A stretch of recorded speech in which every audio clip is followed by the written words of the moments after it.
اللہ تبارک و تعالی نے ارشاد فرمایا کہ وما خلقت الجن والانس الا لیعبدون، کہ ہم نے جنات اور انسان کو فقط اپنی عبادت کے لیے پیدا کیا۔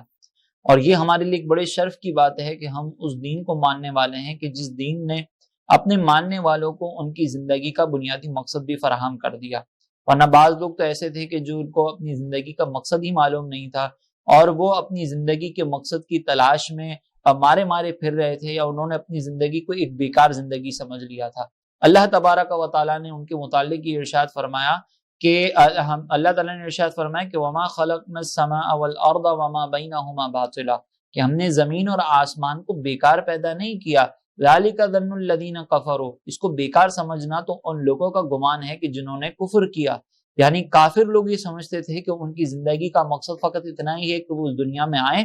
اور آنے کے بعد اپنی جو نفسانی خواہشات ہیں اس کو مکمل کریں، اور اس کی تکمیل کے بعد جب وہ اس دنیا سے چلے جائیں گے تو ان کا قصہ ختم ہو جائے گا۔ بعض ادیان کے اندر یہ تصور آتے ہیں کہ پھر وہ واپس دنیا میں آئیں گے اور ان کو موقع دیا جائے گا کہ وہ نیک اعمال کریں، ان کا دوسری مرتبہ ان کی پیدائش آئے گی۔ تو ہر ایک دین نے اپنے اپنے ماننے والوں کو کچھ نہ کچھ باتیں یا تو بتائی ہیں جو بالکل بیکار ہیں، یا کچھ ایسی باتیں بتائی ہیں کہ جو ان کے لیے ناکافی ہیں۔ لیکن ہمارا دین یہ ایک ایسا زبردست دین ہے کہ جس نے اپنے ماننے والوں کو ایک بنیادی مقصد دے دیا۔ اللہ تبارک و تعالیٰ نے بنیادی طور پر ارشاد یہ فرما دیا کہ ہم نے تمہیں انسان ہوں یا جنات ہوں ان کو فقط اپنی عبادت کے لیے پیدا کیا۔ اب اس عبادت کی تکمیل کے لیے، اس عبادت کو کس طریقے سے ہم اس مقصد کو حاصل کر سکتے ہیں، تو اس کے لیے اللہ تعالیٰ نے ہمیں ایک کتاب بھی عطا کر دی کہ یہ کتاب ایسی ہے کہ جو اللہ تبارک و تعالیٰ کی طرف سے دی جانے والی مکمل طور پر جو ہمارا مقصد ہے اس میں کامیابی کے سلسلے میں ایک زبردست ہدایت ہے۔ چنانچہ اللہ تعالیٰ نے ارشاد فرمایا کہ وَنَزَّلْنَا عَلَيْكَ الْكِتَابَ تِبْيَانًا لِكُلِّ شَيْءٍ، اے حبیب ہم نے آپ پر ایک ایسی کتاب نازل کی جس میں ہر چیز کا روشن بیان ہے۔ تو اللہ تبارک و تعالیٰ نے ہمیں بنیادی طور پر یہ بتا دیا کہ ہماری زندگی کا مقصد کیسے ہے، اور پھر اس کے بعد اس مقصد کو کیسے حاصل کیا جانا ہے اس کے متعلق کتاب بھی نازل کر دی، اور کتاب ایسی نازل کی کہ جس میں ہر چیز کو واضح طور پر بیان کر دیا گیا۔ پھر اس کے بعد ہم چونکہ اگر قرآن پاک کا مطالعہ کریں تو قرآن پاک ایک مختصر سی کتاب ہے۔ اگر کسی کی زندگی کے ہر شعبے کے بارے میں اگر ایک عام آدمی کو گائیڈ لائن لکھتا، کوئی گائیڈ دیتا، تو اس کو شاید مجلدات پر مشتمل کتاب لکھنی پڑتی، یعنی ایسی ایسی کتابیں لکھنی پڑتی کہ جو کئی کئی والیومز پر مشتمل ہوتی۔ جیسا کہ آپ قرآن پاک کی تفسیر لکھنے والوں کا انداز ہی دیکھ لیں کہ اگر امام رازی نے اگر کوئی تفسیر لکھی ہے تو انہوں نے بھی کئی جلدوں پر مشتمل تفسیر رازی لکھی ہے۔ علامہ آلوسی کو دیکھیں تو انہوں نے روح المعانی جو لکھی ہے وہ بھی کئی جلدوں پر مشتمل ہے۔ اسی طریقے سے اور دیگر تفاسیر ایسی ہیں کہ جو کئی کئی جلدوں پر مشتمل ہیں۔ تو اگر ایک عام آدمی کسی کو بیان کرنا چاہے، کوئی بات ذکر کرنا چاہے، تو اس کو اپنی بات کو بالتفصیل ذکر کرنا پڑتا ہے۔ لیکن یہ اللہ کی شان ہے کہ اللہ تبارک و تعالیٰ نے جو قرآن میں ہر چیز کا روشن بیان فرمایا وہ ایسا زبردست بیان ہے کہ جس میں اللہ تبارک و تعالیٰ نے مختصر ایک جلد کے اندر، ایک کتاب کے اندر اللہ تبارک و تعالیٰ نے سب کچھ واضح طور پر بیان کر دیا۔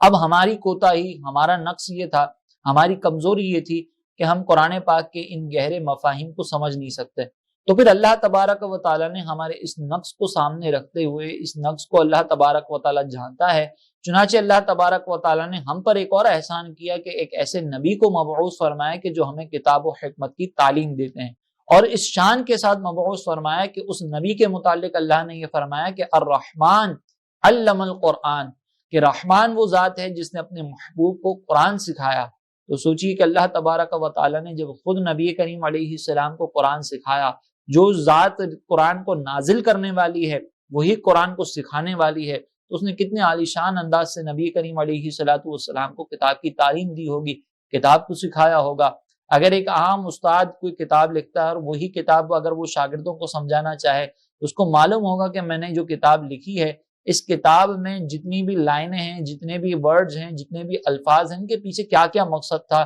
کیا میرے ذہن میں تھا کہ میں نے اس کتاب کے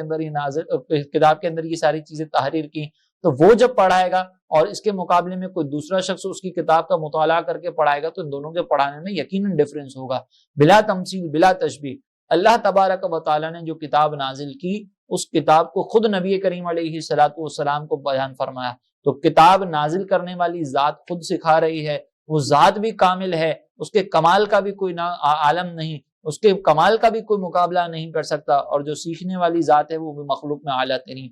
پھر اللہ تعالیٰ نے ان نبی کریم علیہ السلام کی شان یہ بیان کی،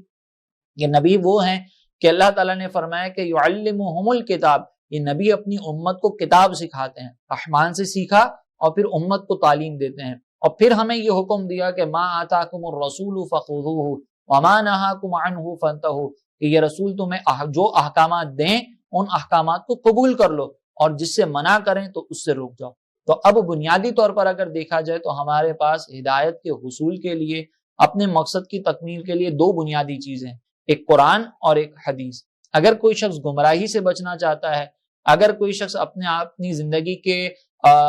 جو نشیب و فراز ہیں ان میں کوئی رہنمائی لینا چاہتا ہے، اپنی زندگی کے متعلق کوئی بھی گائیڈ لائن لینا چاہتا ہے، تو نبی کریم علیہ الصلوۃ والسلام نے بھی ان دو چیزوں کی طرف اشارہ فرمایا۔ آقا علیہ الصلوۃ والسلام نے ارشاد فرمایا کہ ترکت فیکم امرین، میں تمہارے درمیان دو چیزیں چھوڑے جا رہا ہوں، ایک اللہ کی کتاب اور دوسرا میری سنت، اگر تم ان کو مضبوطی سے تھامے رکھو گے تو کبھی گمراہ نہیں ہوگے۔ تو اگر ہم اب یہ دیکھیں کہ اگر ہم اپنی زندگی کی تکمیل چاہتے ہیں تو اس تکمیل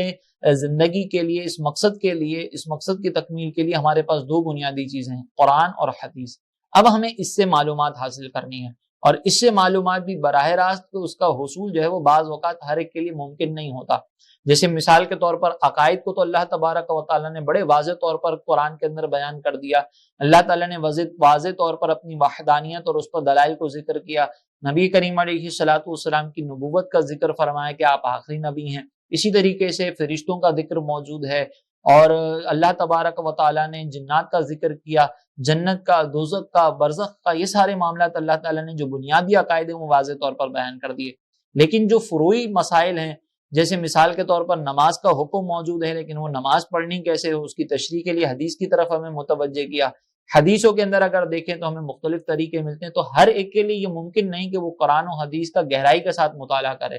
اسی لیے اللہ تعالیٰ نے یہ فرمایا کہ جس کا مختصر مفہوم یہ ہے کہ تم میں سے ہر ایک کے لیے تو نہیں ہو سکتا کہ وہ جا کر علم دین سیکھے، تو ہونا یہ چاہیے کہ بعض لوگ علم سیکھیں، اور علم سیکھنے کے بعد پھر وہ بقیہ جو پیچھے رہ جانے والے لوگ ہیں ان کو جا کر علم سکھائیں۔ تو اللہ تعالیٰ نے خاص طبقے کو اس بات کا مکلف کر دیا کہ وہ طبقہ علم سیکھے، گہرائی کے ساتھ قرآن و حدیث کو سمجھے اور پھر لوگوں کو سکھائے، اور لوگوں کو یہ کہہ دیا کہ ان اہل علم سے سوال کرنا ہے، فَاسْأَلُوا أَهْلَ الذِّكْرِ إِن كُنتُمْ لَا تَعْلَمُونَ، کہ اگر تم نہیں جانتے تو اہل علم سے مسئلہ پوچھو، ان سے معلومات حاصل کرو۔ تو یہ تیسری چیز ہے ہمارے پاس قرآن و حدیث کے بعد، کہ قرآن و حدیث کا کوئی مفہوم اگر ہمارے لیے سمجھنا مشکل ہو تو پھر ہم علماء سے سوال کریں اور علماء تک رسائی حاصل کریں اور ان سے اپنے مسائل کا حل معلوم کریں۔